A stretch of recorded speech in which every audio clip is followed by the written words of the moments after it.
prazer, eu tenho o privilégio de apresentar a vocês nesta noite. Só um minutinho. Vamos dar uma organizada aí rápido.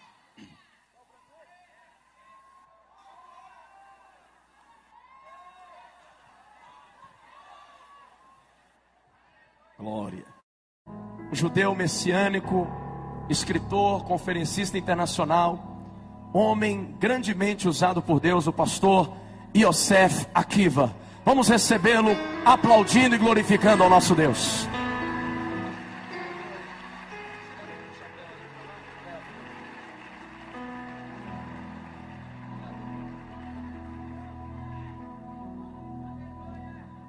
Boa noite, queridos irmãos. Que a paz de Jesus esteja com todos. Pode se assentar.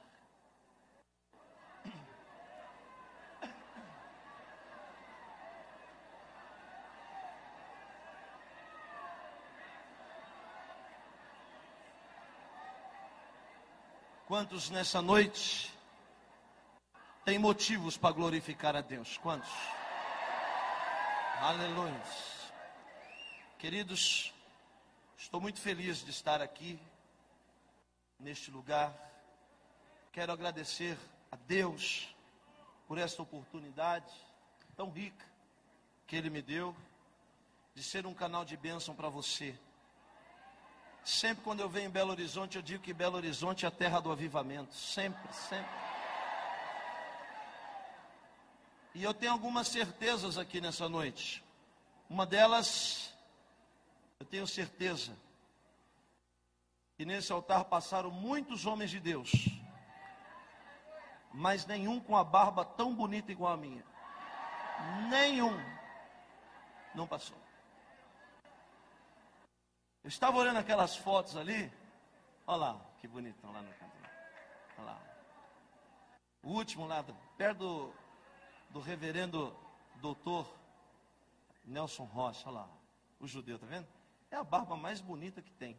Quem chega mais perto é o Jorge, tá vendo?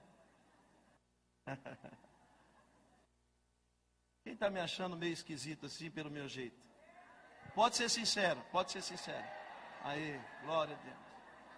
Mas eu quero lhe dizer uma coisa. Está me achando esquisito também? Não? Oh. Mas eu quero dizer uma coisa. Deus usa também coisas esquisitas. Muitas das vezes Deus usa as não convencionais mais do que os convencionais. Amém? Quantos que vieram ouvir a voz de Deus aqui nessa noite? Muita gente sabe que eu estava escalado para pregar tarde. E Deus moveu algo para me pegar agora à noite. E eu fui tirar uma palavra. Puxa vida, Deus. Saiu João 7:37 em diante. Que está escrito assim: e no último dia da festa, levantou-se Jesus e disse: aquele que crê em mim, como diz as Escrituras, fluirão de dentro de si rios de água viva.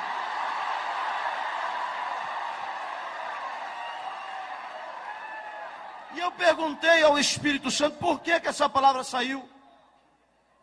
E eu não quero ser presunçoso não, irmãos. Eu respeito todos. Mas Jesus disse para mim que Ele vai se levantar aqui no último dia, na última hora. Deus vai se levantar neste lugar. Quantos acreditam, joga a mão para cima agora. Abre a tua boca, acredita, da glória a Deus. Aleluia. Sem delongas, vamos abrir a Bíblia Sagrada. Sefer Yeshayahu. Sefer Yeshayahu. Quem encontrou, diga glória a Deus. Vai ter que ler, falou glória, vai ter que ler. Posso falar devagar para você entender? Sefer Yeshayahu, capítulo 6. Não achou? O livro de Isaías, capítulo de número 6, E agora sim, quando você encontrar, por favor, coloque-se de pé em reverência à palavra de Deus.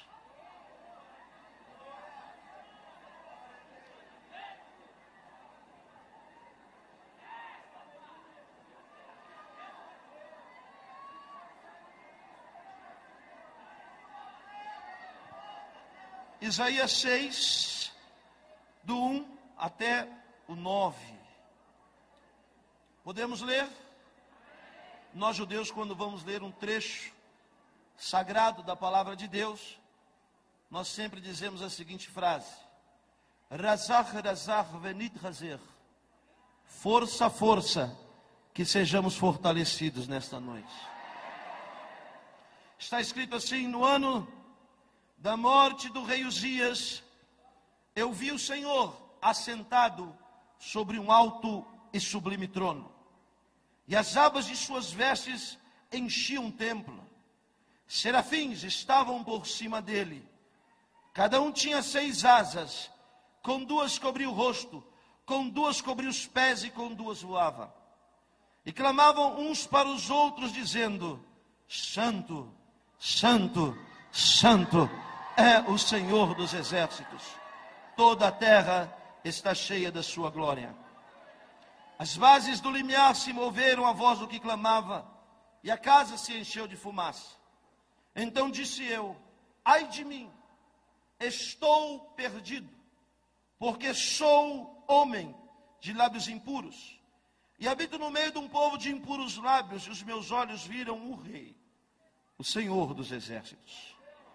Então um dos serafins voou para mim, trazendo na mão a brasa viva que tirara do altar com uma tenaz. E com a brasa tocou a minha boca e disse: eis que ela tocou os teus lábios. A tua iniquidade foi tirada e perdoado o teu pecado. Depois disso ouvi a voz do Senhor que dizia: a quem enviarei? Quem há de ir por nós? Disse eu: eis-me aqui, envia-me a mim. Para encerrar o 9 diz: então disse ele: vai e diz a este povo: ouvi, ouvi e não entendais, vede e vede, mas não percebais. Feche os seus olhos, não a Bíblia, os olhos. Baruch, Baruch atah Adonai Eloheinu melech haolam. Bendito és tu, eterno nosso Deus, Rei de todo o universo. A sua palavra dura para sempre, Senhor. Sonda os nossos corações aqui nessa noite. Fecha esse seminário com chaves de ouro, Senhor. Não por mim, Senhor, mas pelo teu povo que tanto o Senhor ama. Por aqueles que vieram aqui, Senhor, em busca de uma resposta, em busca de uma palavra, e vão levar este avivamento para a sua casa, para o seu bairro, para a sua cidade, ó Deus, para a sua igreja. Senhor, eu tenho certeza, ninguém vai sair daqui de mãos vazias, porque o Senhor está no nosso meio. Nós te damos graça em nome de Jesus. Amém e amém. Só os pentecostais sentam dando glória a Deus.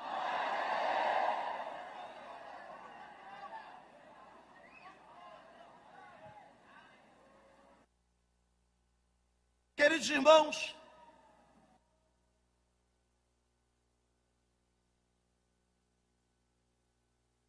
eu estava me recordando um dia desses, que alguns anos atrás eu vivi uma das maiores crises da minha história. Alguns anos atrás eu vivi uma crise muito profunda, espiritual, crise financeira. Alguns anos atrás eu vivi uma crise de identidade muito forte. Foi um momento muito duro, muito crítico na minha vida. Era uma tormenta na minha vida. E eu clamei a Deus e disse: Senhor, eu queria saber só uma coisa. Se isso só acontece comigo. Se essa situação que eu estou vivendo só acontece comigo. Deus me respondeu dizendo para mim o seguinte: eu sou Deus que estou por trás das circunstâncias da vida. Eu estou dizendo isso porque É fácil alguém olhar para Isaías hoje e admirá-lo como um profeta. Mas talvez poucos aqui poderiam imaginar a situação de Isaías no capítulo 6 do livro do profeta Isaías, que leva o seu nome. Isaías estava passando um dos momentos mais críticos, mais duros, mais difíceis da sua vida. Isaías estava passando por uma decepção muito grande. Qual é essa? A decepção de perder um parente próximo. Não sei se você já passou por isso. A decepção de perder um amigo, uma pessoa boa. Era uma circunstância que levou Isaías ao desânimo. Mas por detrás daquela circunstância, existia um plano de Deus para a vida do profeta. Se você fazer uma análise dos 5 primeiros capítulos do livro do profeta Isaías, mais de 70% das suas profecias são profecias amargas, de juízo, são profecias duras. Mas quando chega no 6º capítulo, eu imagino que Isaías estava tão decepcionado, porque naquele ano, o rei Uzias, rei de Judá, Melech Yehudi, ele havia morrido. Era uma decepção para a sua nação, era uma decepção para ele como profeta, porque Isaías era um parente muito próximo de Uzias. E ele começa descrevendo a virada de mesa na sua vida. Ele começa dando a informação de que essa virada aconteceu depois de que ele foi acometido por uma grande tragédia na sua vida. Eu quero dizer para você que chegou aqui nessa noite, Deus está por detrás deste momento que você está vivendo. Na dor de Ana, em 1 Samuel, capítulo 2 em diante, olhe para mim, Ana tinha um sonho, tinha uma dor, tinha um projeto. Ana precisava de um filho de qualquer maneira. Eu sei que você entrou aqui com muitos sonhos, muitos projetos. Eu sei que você chegou aqui neste seminário sonhando alto, precisando de um milagre. Tem alguém precisando de um milagre aqui? Precisando de um milagre. Mas eu quero dizer uma coisa para você. Ana, ela precisava de um filho, mas Deus precisava de um profeta. Ana precisava de um filho, Deus precisava de um sacerdote. Ana precisava de um filho e Deus precisava de um juiz. Em cima daquilo que você precisa, Deus vai fazer muito mais ainda na sua vida, através do milagre que Ele vai realizar na sua história. Isaías aqui está acometido de profunda tristeza. Mas Isaías faz uma coisa certa. Está escrito em Isaías capítulo 6, versículo 1. No ano da morte do rei Uzias, ele se dirigiu ao templo. Ainda que fraco, decepcionado, apático e moribundo, Isaías foi à casa de Deus. Por mais triste que você possa estar, por mais desamparado que você possa se sentir, não pare de ir à casa de Deus. Porque num desses cultos, Deus vai te surpreender. Numa dessas reuniões, Deus vai fazer algo muito forte na sua vida. Porque Deus só trabalha em cima de atitude. Deus não vai descer do céu para abrir porta de emprego para você, dormindo até meio-dia. Você precisa tomar uma atitude, ainda que a menor possível, mas você precisa agir. E Isaías havia perdido Uzias. E algumas pessoas aqui, e também que estão nos acompanhando dos telões, estão passando por isso. Talvez você chegou aqui porque alguns Uzias foram arrancados da sua vida. Você chegou aqui hoje e talvez você pula, grita, dança, canta, mas por dentro só Deus sabe como você chegou aqui hoje. Mas o que é bom em tudo isso é que você chegou aqui hoje. E se você chegou aqui hoje, irmão, daqui para frente Deus vai tomar, aleluia, a frente da sua história. Nós vemos dois Isaías aqui. O Isaías de antes do capítulo 6 e o Isaías após o capítulo 6. Porque existem duas maneiras do homem conhecer a Deus. Uma é na teoria. Se você sair daqui e encontrar um filho de Belial lá fora, e você perguntar para ele quem Deus é, ele vai dizer: Deus é bom. Deus é criador de todas as coisas. Deus é galardoador. Ele vai falar uma série de atributos que só Deus tem. Isso é uma maneira de conhecer a Deus, teoricamente. E como muitos já falaram de Jó, você pode ver que Jó conhecia Deus de uma forma teórica, mas só depois de passar pelo processo do Uzias, é que Jó conheceu a Deus de verdade. Sabe, irmãos, existem momentos da nossa vida que Deus precisa tirar alguns Uzias da nossa vida. E eu quero profetizar aqui nessa noite que alguns Uzias serão tirados da sua vida para que você experimente um relacionamento estreito e garantido com Deus. Imagina a situação que Isaías subiu à casa de Deus. Este templo era o Beit Hamikdash, era a casa sagrada, a casa santa, a casa de oração. O templo de Melech Shalom, do rei Salomão, uma das 7 maravilhas da antiguidade. E ele vai, talvez, isso é uma colocação minha, talvez Isaías vai ali para aquele culto, com a sua carteirinha de profeta no bolso, e dizendo: esse é o último culto que eu vou. Eu não aguento mais essa vida de profeta. Essa vida de profeta é muito dura, porque eu faço tudo que Deus me manda.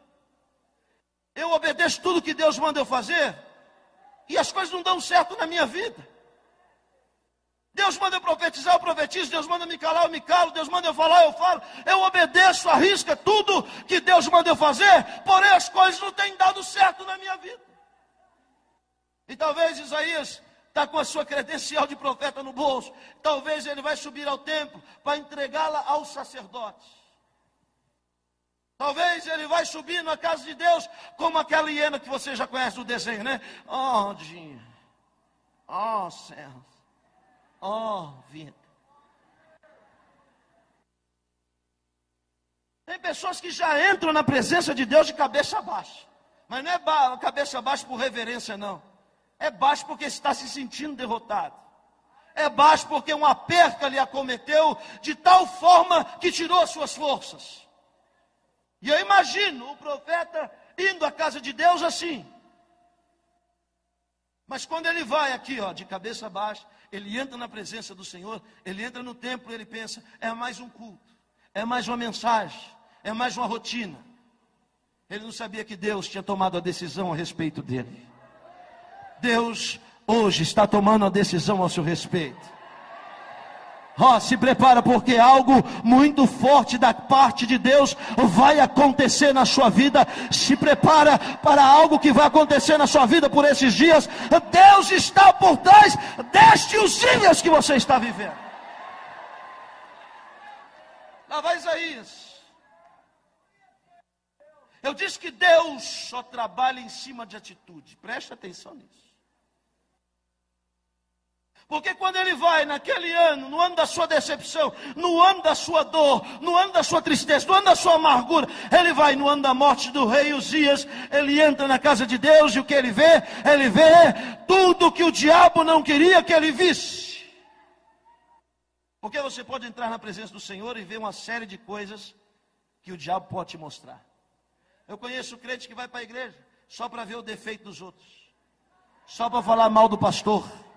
Eu conheço crente que vai para a igreja só para falar mal da vida alheia, só para falar mal da roupa da irmã, do carro do irmão. Se o pastor está com um carro novo, é porque está roubando. Se ele está com um carro velho, é porque é miserável. Ai, língua desgraçada.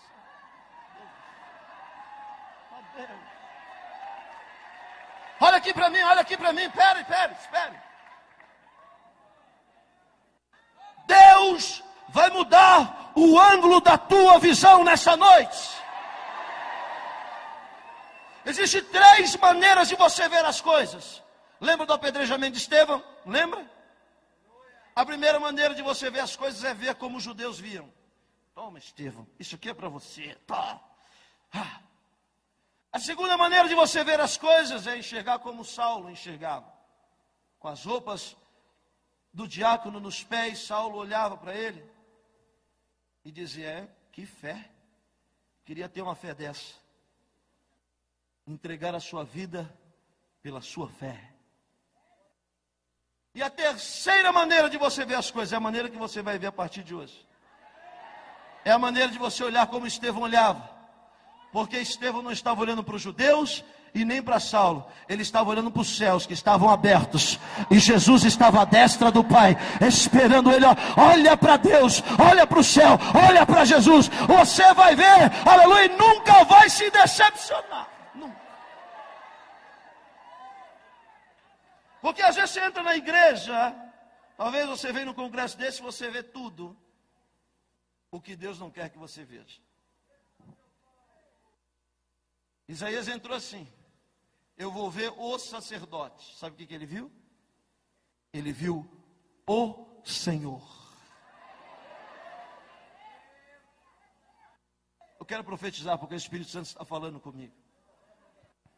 Prepare-se. Você vai ver Deus se manifestar na sua vida. Prepare-se para ver o Senhor na sua vida. Prepare-se. Ele ousa levantar a cabeça. De cabeça baixa ninguém pode ver Deus. Ele entra de cabeça baixa, mas ele toma uma atitude, levanta os olhos. O que ele vê? Ele tem um arrebatamento de sentido. Tinha outras pessoas perto dele que não estava vendo.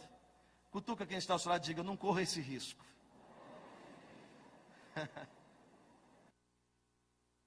Alguns aqui hoje vão ver, e alguns não vão perceber. Os meus votos é que você veja o Senhor neste lugar, a sua glória neste lugar, a sua Shekhinah neste lugar, a sua presença neste lugar. Isaías levanta os olhos e ele tem uma visão. Ele diz: eu vi o Senhor num alto, muito alto e sublime trono. É o terceiro céu, outra dimensão de vida, aonde ele está. O primeiro é esse daqui que você conhece, onde estão as estrelas, ou melhor, a atmosfera, onde estão os demônios, depois as estrelas, os astros, e o terceiro céu é mais alto do que as estrelas. É acima das estrelas, onde está o trono de Deus. E o que Isaías vê? Isaías vê o trono de Deus. Ele diz: eu vi o Senhor lá em cima, no alto e sublime trono. Sabe o que ele está dizendo? Deus já está começando a falar com ele. Quando a Bíblia fala de alto e trono, trono só senta quem comanda. Trono só senta quem está no controle. Alto, porque todas as coisas estão debaixo dos seus pés. Não existe ninguém mais alto do que ele. Alto e sublime trono. E aí ele continua. A visão, agora preste atenção, a visão vai tomando proporções. Vai aumentando.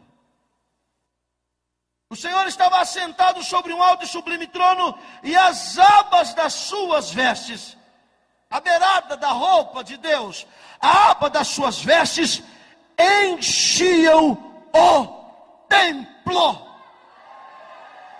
Só a aba, a beiradinha da roupa, daquele que estava lá em cima no trono. Você pode imaginar? A beirada da roupa de Deus saindo do terceiro céu, atravessando as estrelas, passando pelos astros, entrando na atmosfera, aleluia, descendo no teto do templo e enchendo o templo de glória, enchendo o templo de presença. Você pode imaginar isso? Deus não precisa fazer força para nos embriagar aqui nessa noite. Veja que está escrito no livro de Marcos, quando uma multidão leva o surdo mudo para Jesus, e aquele povo não conhecia Jesus, disseram para ele: mestre, põe a sua mão sobre ele. Jesus disse: está por fora. Pô, mão? Sou Deus. Quem põe mão é presbítero, é pastor. Só Deus. Pegou o moço e levou para o particular. Era a mesma coisa de alguém dizer: oh, Jesus, faz uma força aí. Vocês esqueceram que a Bíblia diz que Deus e a sua mão é tão forte, tão poderosa, que numa mão ele segura o globo terrestre, na outra uma criança recém-nascida, e as duas coisas para ele têm o mesmo peso, porque ele é poderoso, a sua mão é grande. Jesus leva ele para o particular. Faz assim com o dedinho. Mão para quê? Se só o dedinho dele resolve. Para que mão, irmã? Para quê? Você disse para Deus colocar a mão naquela pessoa lá na sua casa. Jesus está falando: eu vou dar só um toquinho com o meu dedinho, e você vai ver o que eu vou fazer lá na sua casa. Você vai ver o que eu vou fazer no seu ministério, na sua vida financeira. É apenas a ponta da veste, é apenas a ponta do dedo, já é o suficiente para mudar a nossa história. Quantos acreditam nessa palavra? Joga a mão para cima, abre a boca.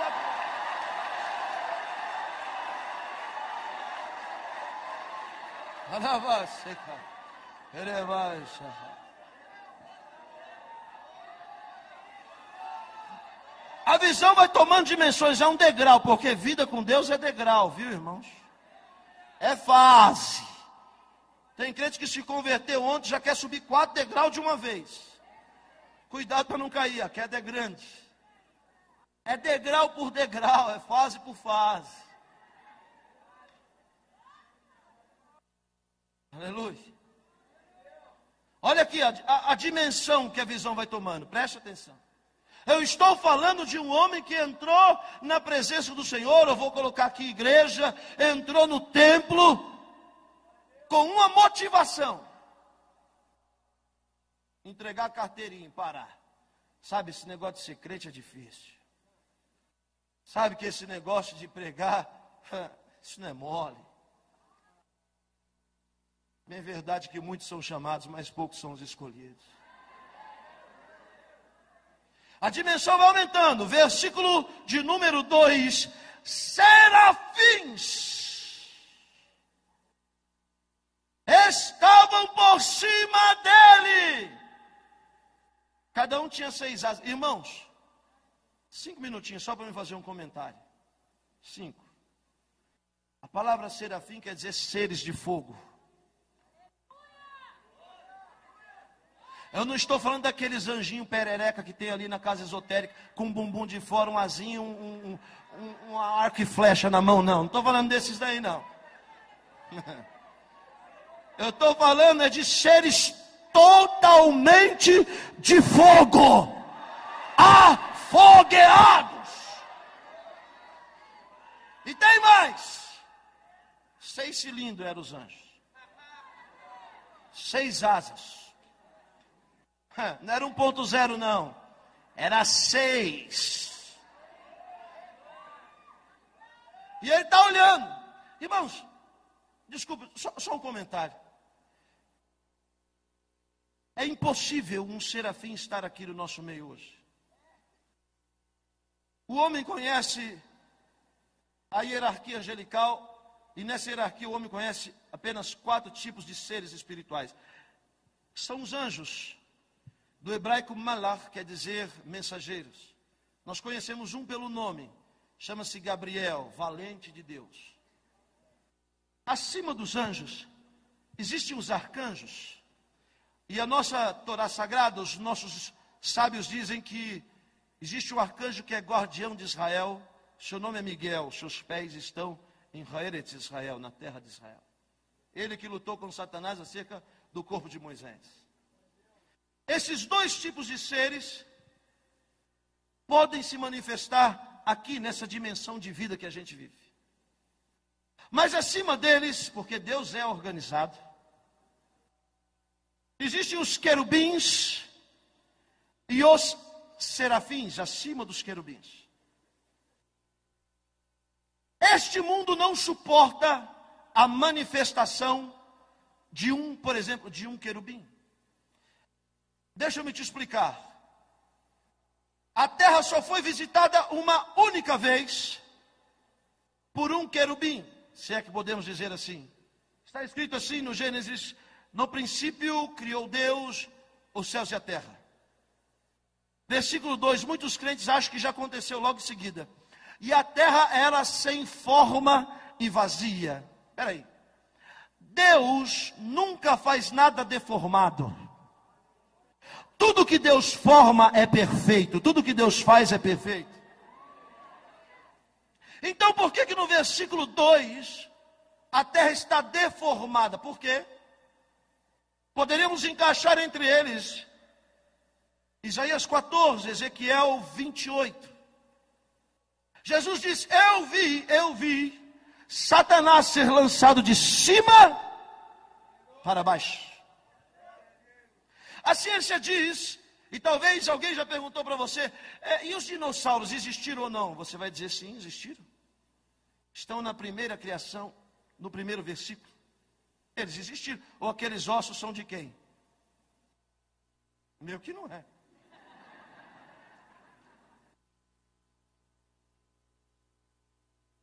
Existiram sim na primeira criação, mas a ciência diz que a Terra se chocou com um meteoro na altura do Golfo do México, gerando ondas gigantescas. Foi uma catástrofe no ecossistema do planeta, varrendo toda a vida que existia no globo. Este meteoro que a Bíblia, ou que os cientistas dizem que era um meteoro, na verdade não era um meteoro, era um ex-querubim, que hoje chama-se diabo, Satanás. E ele, quando bateu na terra, ele deformou, porque Deus forma, o diabo deforma, a religião reforma, mas só o meu Jesus de Nazaré pode transformar. Só Ele tem poder para transformar. Só Ele pega o vaso sem forma, o barro sem forma, e faz um belo vaso. Só Ele pode transformar. Querubim, agora tem gente que vê serafim à torta e à direita. Ó, eu estou vendo um serafim ali. Opa, um serafim. Hã? Serafim não vem aqui. Seres de fogo, terrível em glória, estão na sala do trono. E a Bíblia diz que lá, por cima dele, tinha serafins, seres de fogo, com 6 asas. Com 2, cobriam os seus pés. Por quê? Porque aqueles seres tinham consciência de que estava sendo visto por um mortal, por Isaías. Ele cobre os pés com 2 asas, com 2 cobre o rosto e com 2 voam. Pastor, por que cobre os pés? Porque eles eram seres extremamente santos. Quando a Bíblia fala de pé, a Bíblia está falando de santidade. Lembra de Pedro? Jesus está lavando os pés. Chegou em Pedro: eu vou lavar seu pé. O meu o senhor não lava. Não lava. Não tenho parte contigo no meu, você não vai ter parte comigo no meu reino. Então, Senhor, mudei de ideia. Dá logo um banho completo.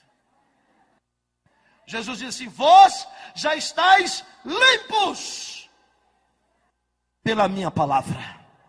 Mas espera aí, a palavra não limpa os pés. É porque os pés é o lugar onde você tem contato com o mundo. Você não é deste mundo, mas você está neste mundo.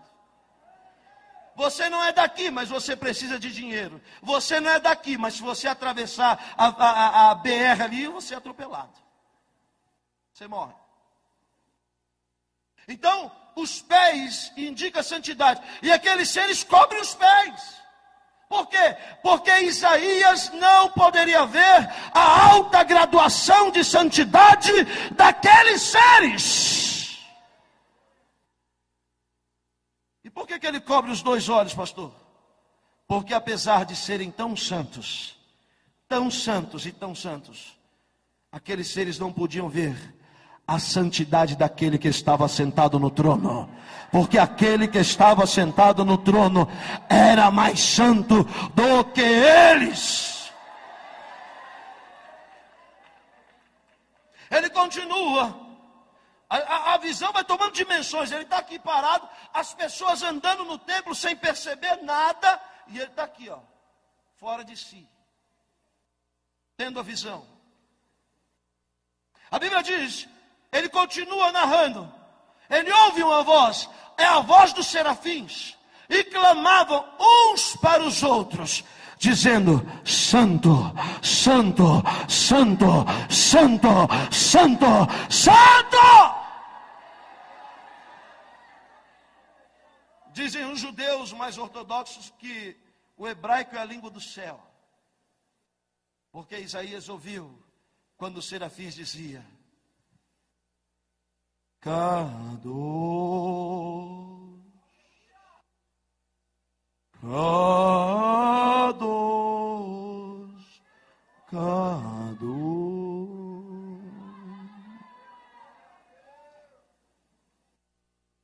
Kadosh,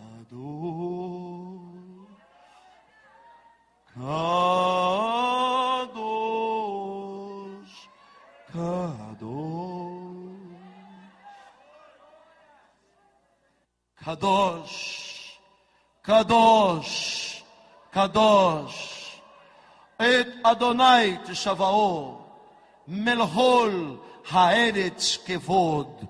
Santo, Santo, Santo é o Senhor dos exércitos, toda a terra está cheia da sua glória.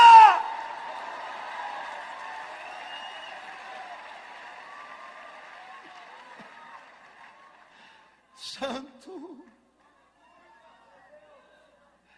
Santo, Santo, Kadosh, Kadosh, Kadosh.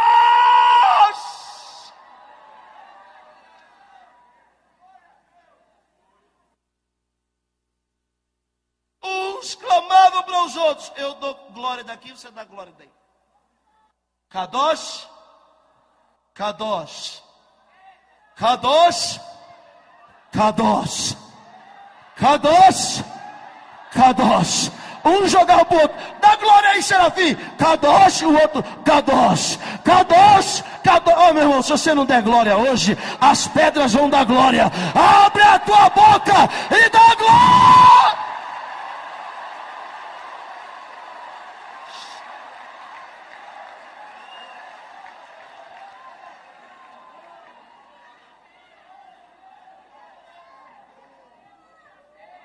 E andar com Deus é assim, é gradativo, as coisas vão aumentando, a profundidade vai chegando. A Bíblia diz: clamavam uns para os outros, Kadosh, Kadosh, Kadosh, versículo 4. As bases do limiar do templo se moviam quando os seres clamavam. Você já pensou? Lá em cima, lá em cima, lá em cima, muito lá em cima. Eles falavam assim, ó: Kadosh. Aqui onde Isaías estava, o templo balançava. Kadosh, e o templo tremia. Kadosh, e o templo balançava. As bases do limiar do templo estavam tremendo. Quando o serafim falava, o templo balançava. O serafim dava glória, o templo balançava. Kadosh, e o templo balançava. Eu quero profetizar nessa noite, eu quero. Só quem acredita, levanta a mão para receber. Deus vai mexer na sua base. Deus vai mexer na sua estrutura. Deus vai mover algo na tua vida. Achar! Se prepare para o mover de Deus na sua vida. Deus vai mexer tudo que está parado, tudo que está estagnado. Deus vai mexer na sua base.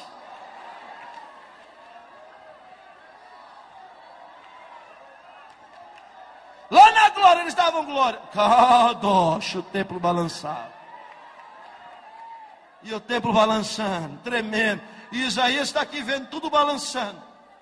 Os outros estavam pensando que era terremoto. Mas não era terremoto não, irmãos.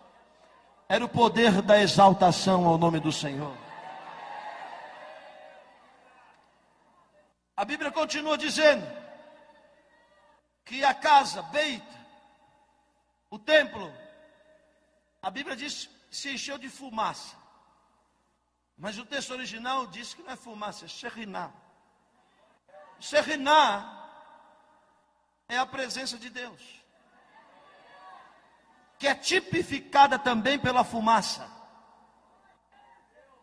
E quando eu cheguei ali, eu não estava enxergando nada de tanta fumaça aqui. Não, é verdade, calma, não é espiritual não.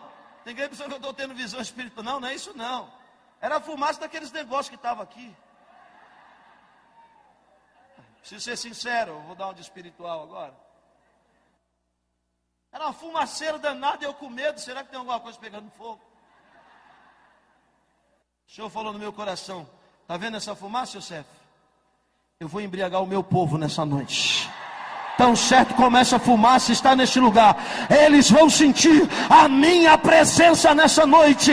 A minha presença vai se manifestar nesse lugar. Só quem está sentindo, só quem está sentindo. Nada vai te ter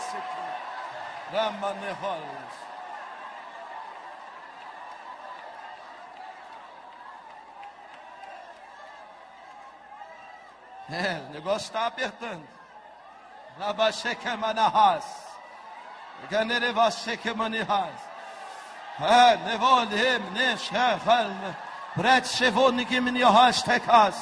Se prepara, porque hoje Deus vai te batizar com o Espírito Santo. Se prepara que você vai sair daqui curado. Se prepara porque Deus vai colocar dons na sua mão. Aleluia.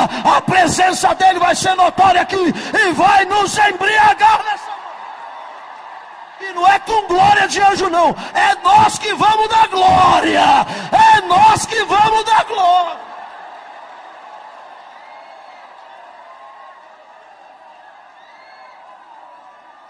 Olha o que ele está fazendo já, olha só o que é isso. Olha o que ele já está fazendo. Você pode sentir? Você pode sentir a nuvem da glória, você pode sentir, aleluia, aleluia, você pode sentir a presença dele aqui neste lugar, aleluia, você pode sentir a presença, sente aí, sente agora, sente a presença dele agora.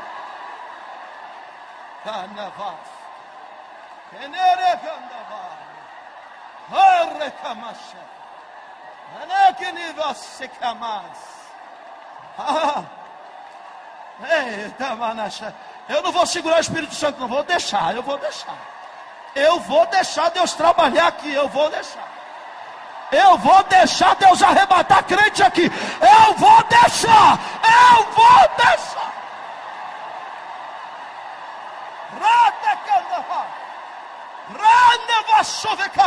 Aleluia. Se prepare para ver o Senhor. Os céus vão se abrir nesta noite.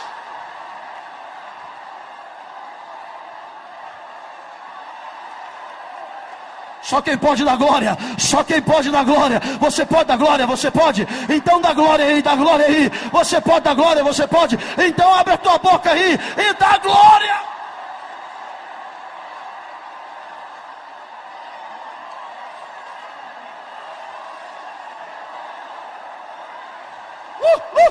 Mais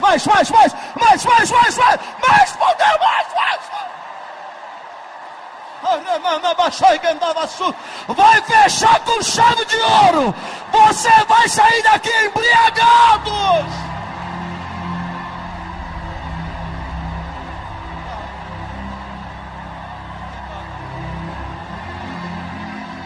Recebe.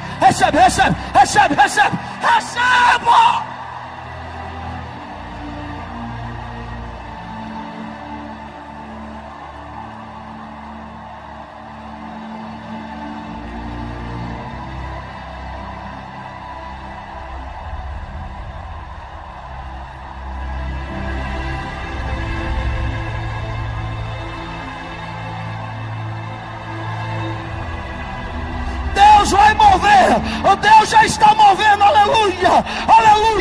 Deus vai mover esse templo aqui.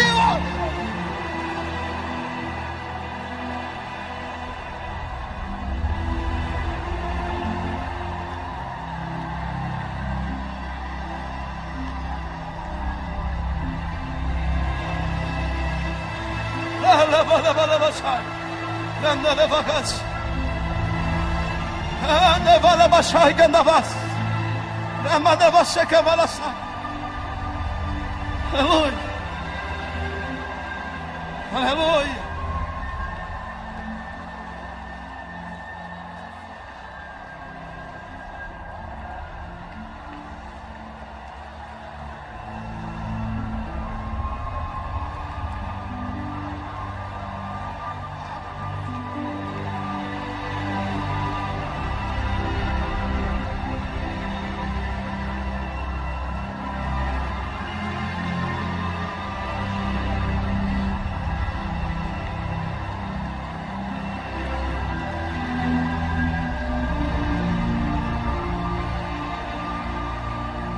Os céus estão se abrindo nessa noite. Você vai ver o Senhor. Você vai ver o Senhor. Aleluia, Ele está sentado. Ele está no controle. Ele está no domínio.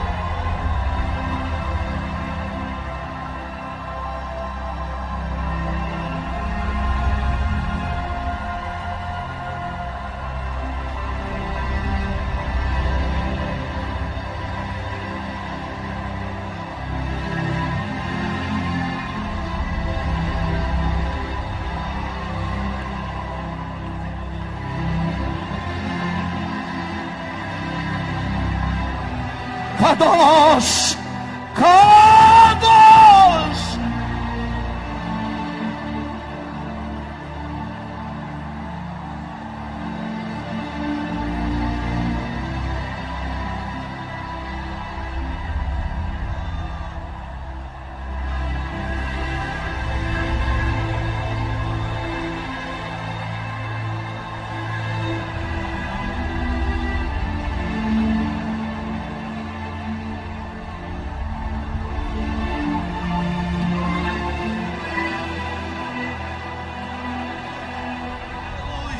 Aleluia, aleluia.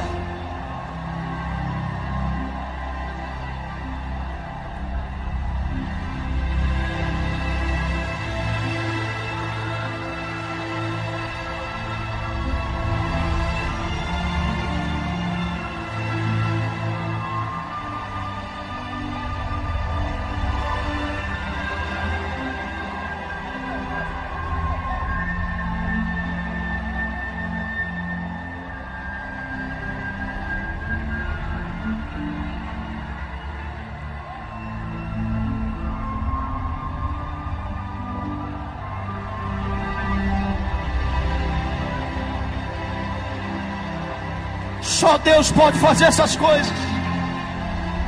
Só Deus pode fazer essas coisas. Só Deus pode mover o que Ele está movendo aqui hoje. Homem não pode mover. Só Deus pode mover.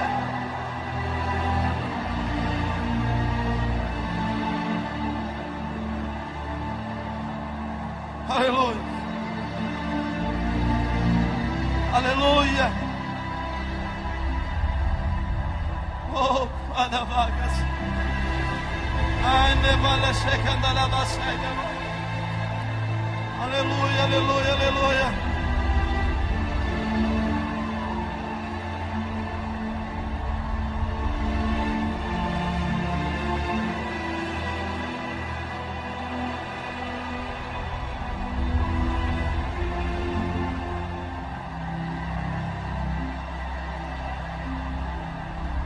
Receba dons agora. Receba dom de visão agora. Dom de cura. Recebe. Começa a falar em língua se não é batizado com o Espírito Santo. Sente o fogo agora.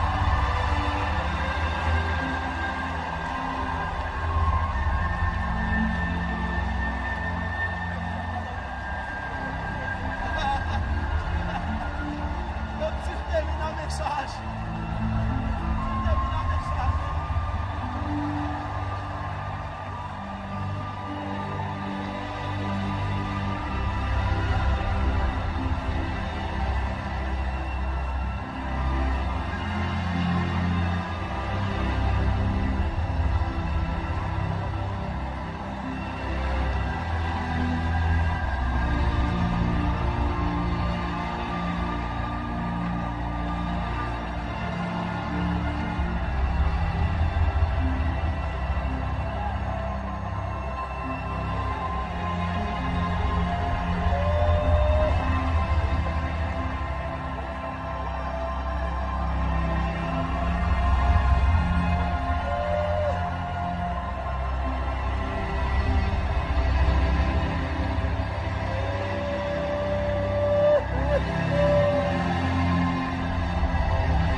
Só não sente quem não quer.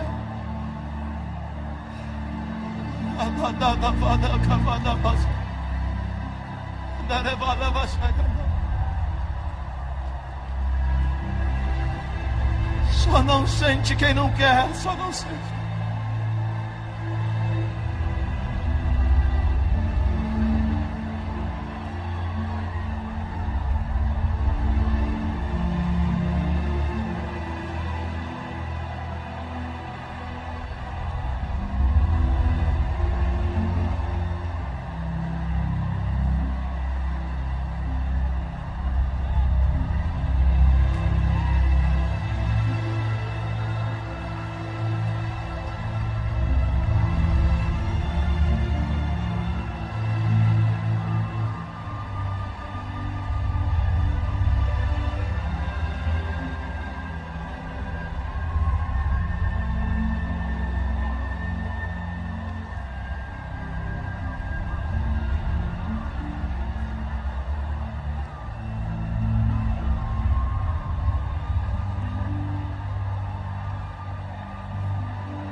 Aleluia.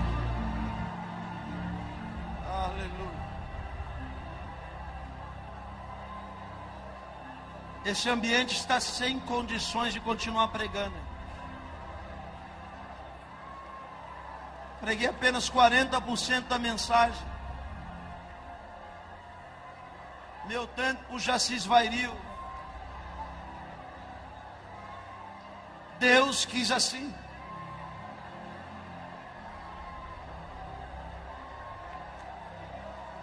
Pela primeira vez na minha vida eu não consigo terminar a mensagem.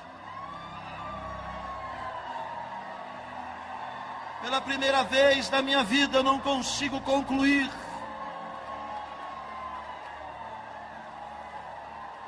Mas essa é a vontade de Deus. E vai ser assim.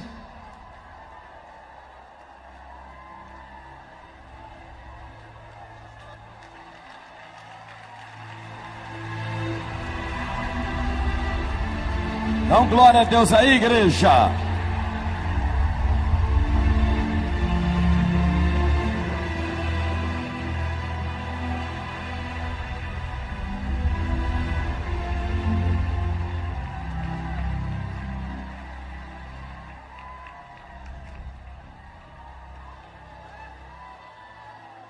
Aleluia.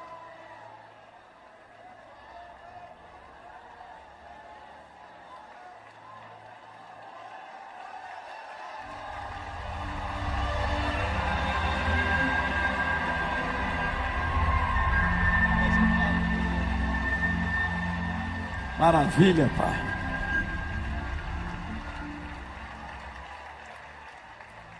Pode assentar.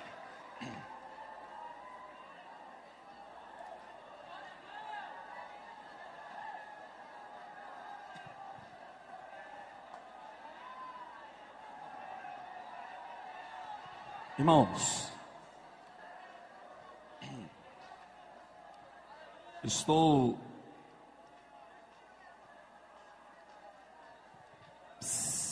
por favor, 21 anos. Senta um pouquinho, senta um pouquinho.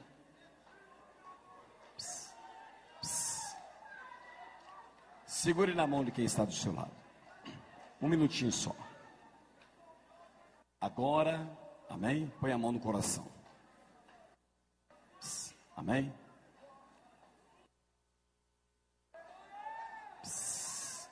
Amém?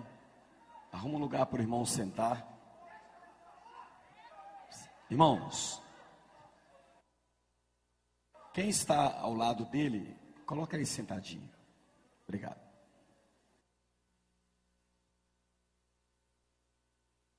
"21 anos o seminário Ministro da Barreira de Fogo.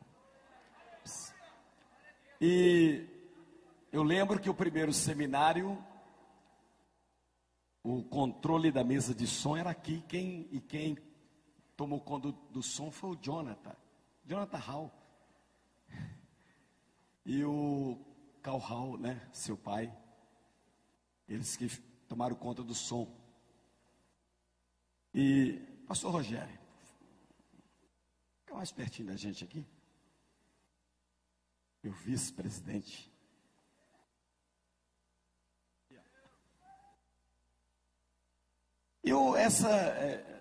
Esses dias eu tenho pensado muito sobre a história do nosso seminário.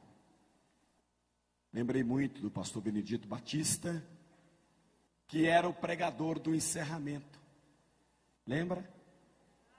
Sempre pregando nos encerramentos do seminário. Que foi para a glória. Outro pregador que Jesus levou também para junto de si foi o pastor Faulkner, que era também um dos preletores do seminário. Um dos presidentes da nossa igreja no Brasil. Sábado eu fiquei muito contente quando eu vi pregar aqui o pastor Joaquim Cantagalli, que num período ele estava enfermo, muito doente. Inclusive uma coisa que vocês não sabem, o médico deu para o pastor Joaquim Cantagalli 5 anos de vida. Mas o médico não sabia que o Deus do rei Ezequias era o Deus do pastor Joaquim. Que acrescenta anos de vida. Enfim, muitas histórias. Eu falei na primeira noite que a vida nos desgasta muito. Muito mesmo. As lutas, as provações, as dificuldades. A palavra do pastor Leandro Genaro hoje, uma palavra que, se você percebeu, que muitas vezes nós não vamos servir a Deus por causa que estamos cercados de bênçãos. Mas muitas vezes nós estamos cercados de lutas e provações e não vemos nenhuma bênção na nossa frente. Mas nós vamos manter firme na presença de Deus. Então, a história do Seminário Labaredo de Fogo é uma história linda, de renovação, de avivamento. A gente volta para casa fortalecido pela palavra. Pastor Nelson Rocha, acho que foi o pastor Nelson falou que o avivamento, o verdadeiro avivamento não é aquele das línguas estranhas. Acho que foi você que falou. Mas é o avivamento pelo conhecimento da palavra, né? Foi. Então, parece que é interessante, alguns pregadores estão pregando que o verdadeiro avivamento não é aquele do arrepio, né? Daquele, como é que é? Não é o do arrepio, nem da santidade falsa, mas é da convicção de pecado. Esse é o verdadeiro. Pastor Marcos, que ele comentou isso também.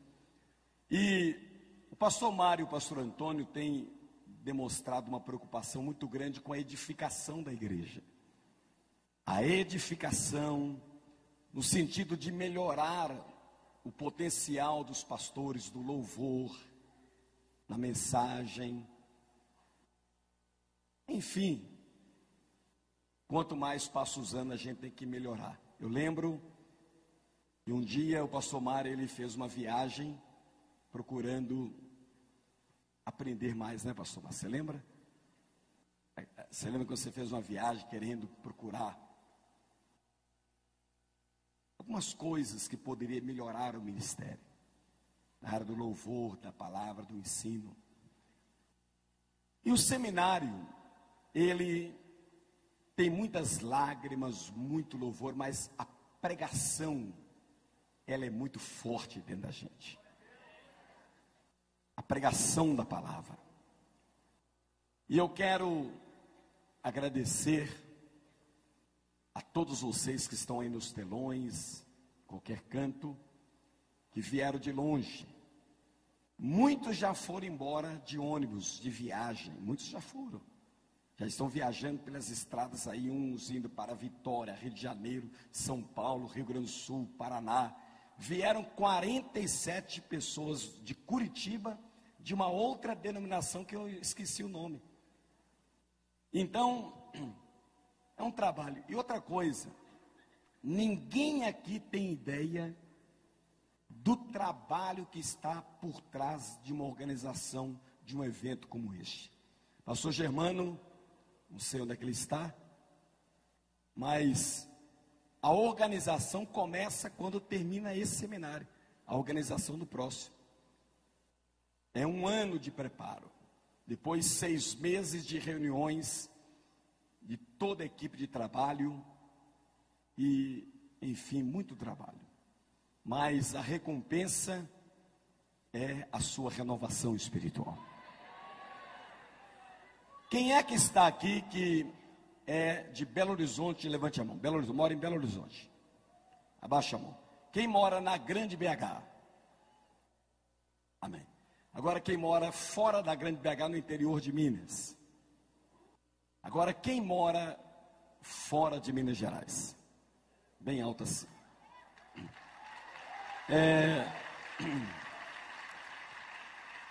Na primeira noite, aproximadamente, eu não tenho os dados direitinho, mas mais de 1.000 pessoas vieram fora de Minas Gerais, de todos os estados do Brasil, até o pastor Celso, que viajou 6 horas de barco, o pastor Mário falou sobre isso aqui domingo, é o Celso do Amazonas, é o Celso aqui, para estar aqui.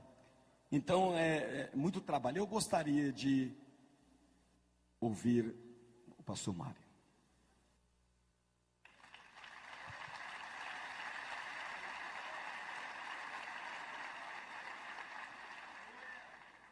Boa noite, paz seja convosco. Só uma correção, 1 semana de barco e 6 horas de avião. Barco é para chegar em Manaus, para chegar no aeroporto.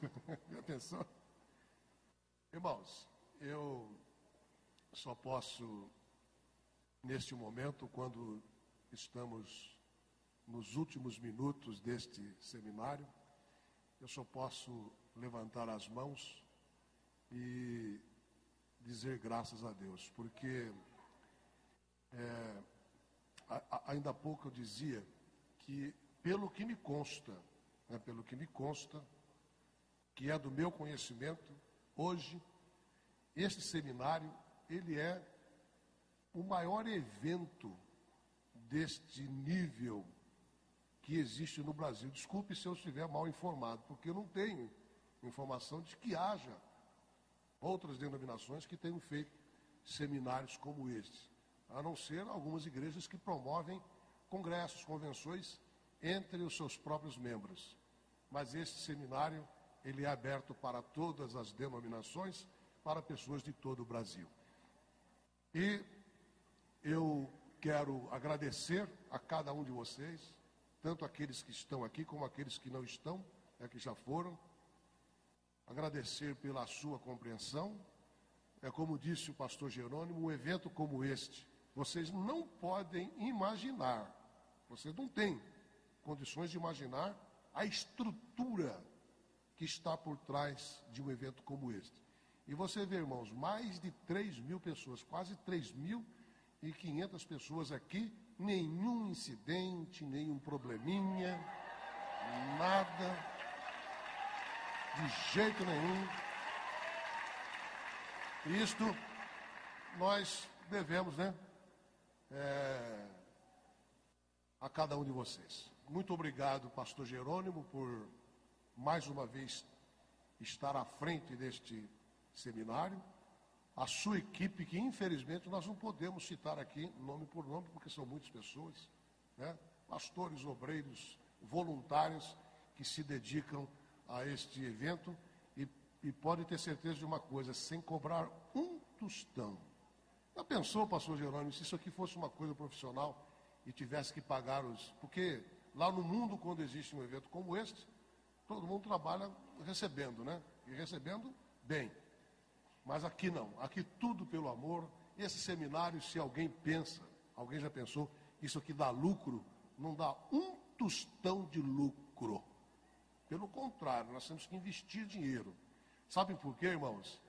Eu acho que a igreja, ela precisa de dinheiro para se manter, mas ela não deve ser uma igreja financista.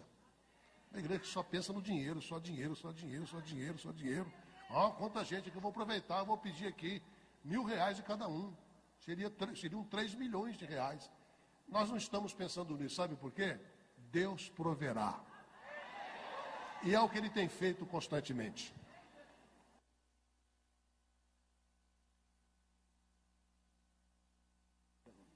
Tá bom, muito bem.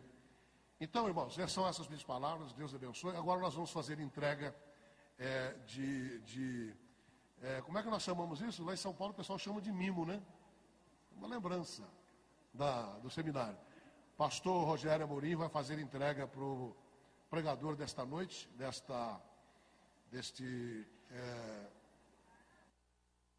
lembrança, E eu vou entregar para o pastor Jerônimo. Vem cá, Jerônimo. Por favor, pastor. Segura aqui.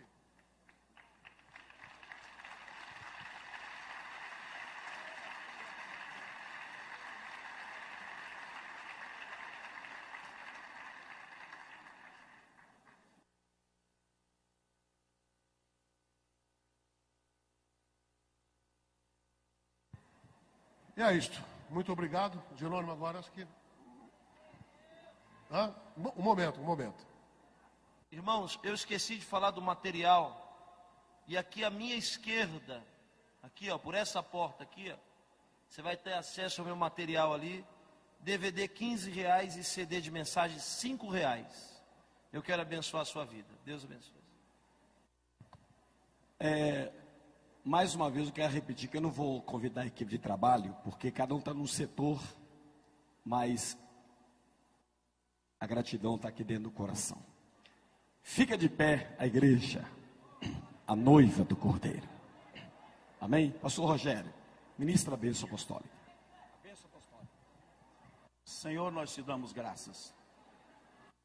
Não apenas por tudo quanto aqui recebemos, mas conhecedores que somos que a tua bênção é permanecente, por tudo quanto ainda vamos receber como resultado deste seminário.